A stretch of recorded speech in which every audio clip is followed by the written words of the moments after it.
Rick Berube here, Berkshire Hathaway Home Services, and I am in the lovely city of Sedona. City?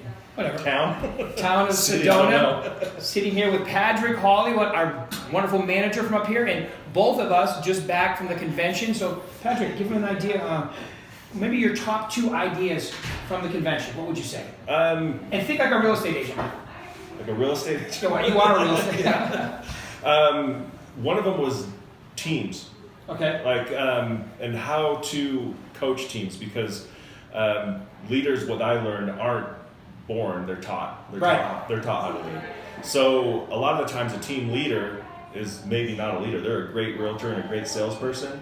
Right. But they may not have the skills to run a whole entire team. Right. So getting in touch with them and finding out, what their pain points are and helping them with that aspect and helping them become leaders. Right. I think, I'm still learning myself, even though I'm the branch manager here. I think there's a lot that I could probably learn about leadership too. So just taking those ideas, the notes that I got from the class, and implementing some of those. So, okay, awesome. I love it. So being a leader, being a team leader. Okay, what about the second one? What was another thing you heard that you really... It had to do with the Millennials, Generation X and Z, like some of the buyers and even some of the agents that are out there right now.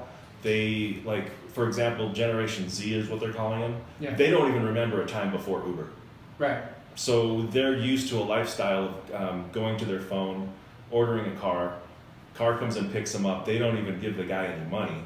Right. Or gal any money. Then they get out of the car and rides down, the transaction's over. It was so seamless and easy that they expect the rest of their life to be that way too. Right. That's funny. Yeah, and it's like my kids, they don't remember anything. Before the internet, there was such a thing. Yeah, there was. Yeah, last century. Before cell phones. Right. Right. Awesome. So it's just getting in with that mindset, and not only for recruiting but for sales too. Like how to make this process easier for those types of people and what they're looking for. Okay, awesome. Thanks for your time, my man. Thank you.